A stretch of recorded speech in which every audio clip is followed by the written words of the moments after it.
Welcome back. Now, apparently, there's a lot of fuss at the moment about the idea that the destruction of a statue is the destruction of history. What can I, as the true founder of history, do to enlighten people on this subject? Now, my history does in fact include one quite famous episode of the destruction of statues.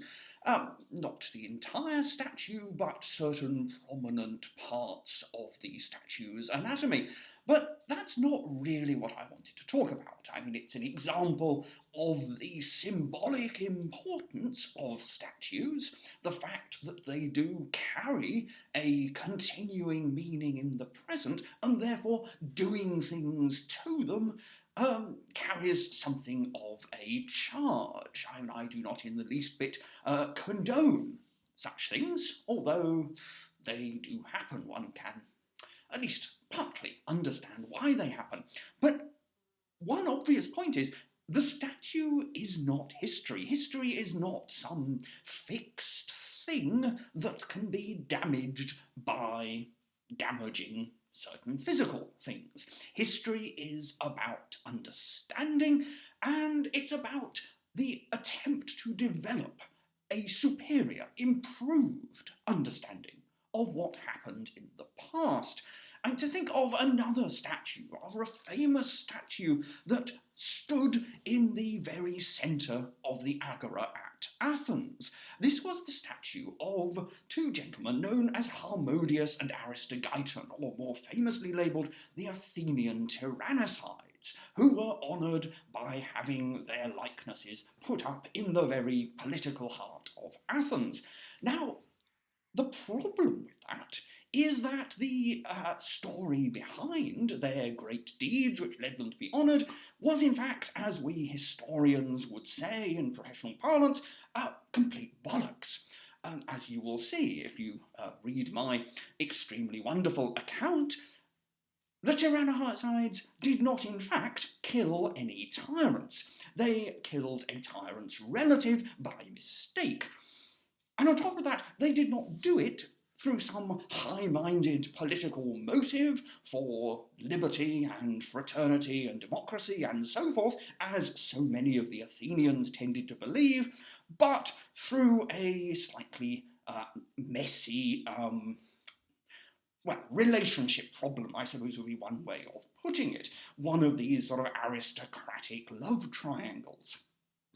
But the Athenians didn't care, because this event was connected in some relatively loose way with the overthrow of the tyranny and the establishment of democracy. They proclaimed Harmodius and Aristogeiton as their great saviours and decided they wanted to honour them. And as I have remarked before, people are inclined to accept any old stories about the past without inquiring properly. And, well, if it's a story that, in one way or another, suits their present purposes, they're even less likely to inquire critically. Would Athenian history have been destroyed if that statue had been overthrown? Certainly not. Would Athens be undermined by us having a properly historical understanding of what was going on? Well, there are those who have complained along those lines, but I would always say the truth is better.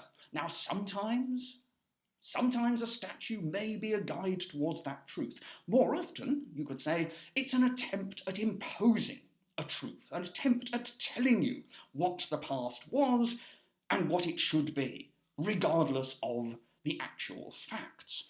Now, it's not a statue, but one might say the entire city of Athens was rather like that, as I remarked in my work. If Athens was all that was left, if all one had to know about Athenian history was the remains of the Parthenon and the fine buildings, well, you would assume that Athens was indeed the greatest city that ever existed. If all you had of Sparta were the remains of its buildings, you would think it's completely negligible. Material remains can be misleading. Material remains, indeed, are often designed to be misleading, to magnify power, to persuade you that something is greater than it really was, or in the case of a statue of a person, that this person was greater than they really were, that they embodied virtues, that there was nothing wrong with them. Am I in favour of destroying statues? Well, obviously it's much better if you follow a proper legal process rather than all of this sort of, violent overthrow, all a bit reminiscent of stasis, if you ask me. But do I think that the past is being destroyed through the overthrow of a statue? Certainly not. The past is knowledge, and all we can do is investigate critically, ask questions, interrogate the past, rather than worshipping it.